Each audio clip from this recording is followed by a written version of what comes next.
The following are properties, original work, creations, and ideas of Kelebogile Sehoa. The ElementRings brand includes, but is not limited to, the ElementRings Pty Ltd company, the ElementRings script, comic book or manga script, characters, movie script, ElementRings merchandise, and Negu brand. All rights claimed and reserved by Kelebogile Sehoa. Hello and welcome back to ElementRings. As usual, before continuing with the story, we are going to have a quick recap. Botlhale was excited that he would get a souvenir from Jonathan, but that would only happen after they had gotten something to eat. The gang isn't away, but trouble is approaching. If you haven't checked out the previous audios, do yourself some justice and check them out first. Now let's continue with the story. Back at Mushidi's home, at the same time Mero was bumping into the rocks in the asteroid belt, Sipati, Mushidi's mother, was still on standby listening to her daughter sleep silently. Sipati was on the couch rocking herself back and forth, repeating the words, "Don't go in, stay on the couch," while holding her head as she was reminding herself to stay away, just like Tabitha commanded. All of a sudden, Mushidi starts screaming and grunting at the top of her lungs. This sudden outburst from her daughter caused Sipati to stand up violently, and she quickly tries to walk into Mushidi's room, but hears the words, "Stay away or one of you will die." This phrase played loudly in her head and causes her to fall to the floor as she beats it and says, "Mushidi, tell me what you want me to do. Tell me how I can help you, my child. I want to help you. I really do." Sipati says all of this while crying and listening to her daughter scream in horror. Back at Mainland Mall in Bongse's Kasi restaurant, everyone had ordered what grabbed their appetite's attention. Their parents ordered a platter for 4, drinks and appetizers. Lethabo ordered a triple cheeseburger, fries, salad, and ribs and a milkshake. The 4 boys decided to order a joint meal as well. Theirs consisted of 6 burgers, 4 large fries, 2 monster pizzas, and 4 large sodas.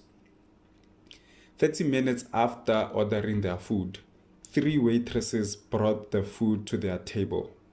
"Whoa, this looks scrumptious," Botlhale exclaimed.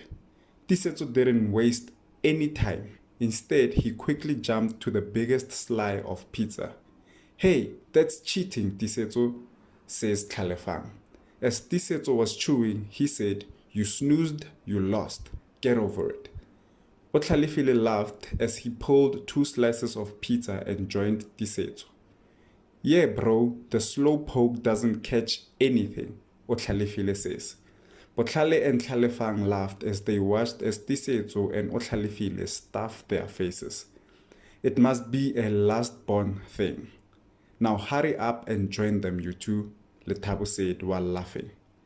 Botlhale and Tlhalefang did as Lethabo told them. Everyone laughed and enjoyed themselves and the food. After eating, Zakes asked for the bill by raising his hand.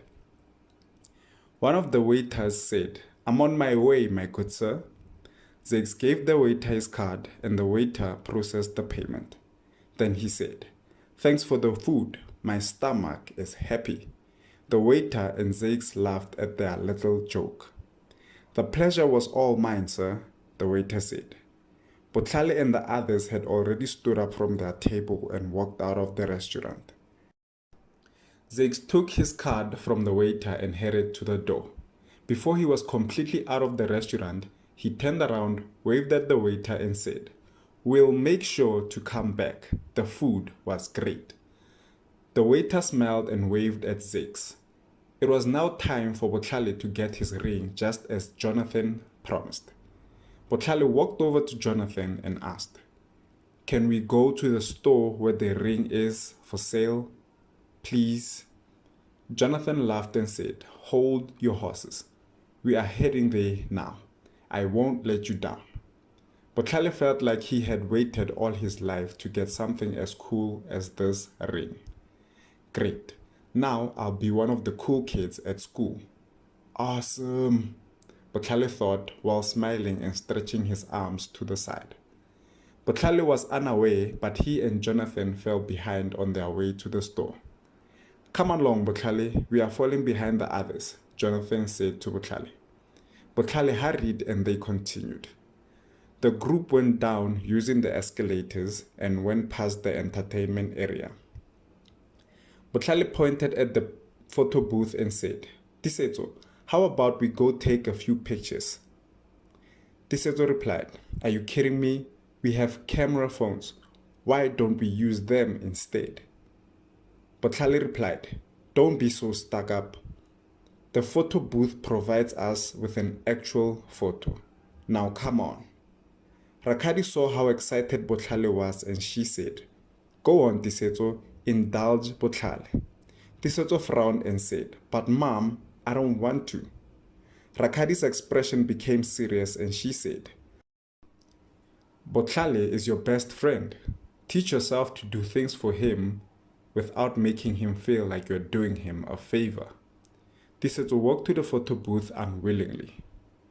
"And make sure you smile, my boy," Rakgadi screamed. Lethabo laughed at her mother's actions and Tisetso's stubbornness. The two friends took about 10 photos and Tlalefang and Otlalefile were in the last 5 because they felt left out. Once they were done, they went over to the rest of the group and they continued to the store where Jonathan was going to buy Botlhale his own ring. Moments later, Jonathan said, "Here's the store I was telling you about." "Botlhale?" Botlhale was surprised. It was the one he had marveled at right before they went to the photo booth. Botlhale smiled and thought, "Everything that is happening to me at this very moment is preordained." Tisetso got a kick out of seeing Botlhale acting this way. "This I've got to see. Botlhale must be very excited," Tisetso said to himself while walking towards his father and his friend as the 3 of them entered the store while everyone else waited outside. And that's the end of the 21st release. As you all heard, Mushidi is still going through her transition and no one knows when her troubles will end. This troubles her mother on a whole other level. Tisetso is amused by how excited Botlhale is as the 3 of them enter the store in which Jonathan will buy Botlhale his ring. Keep listening and don't forget to comment, discuss, like, share, subscribe, and view. Thanks for tuning in and bye for now.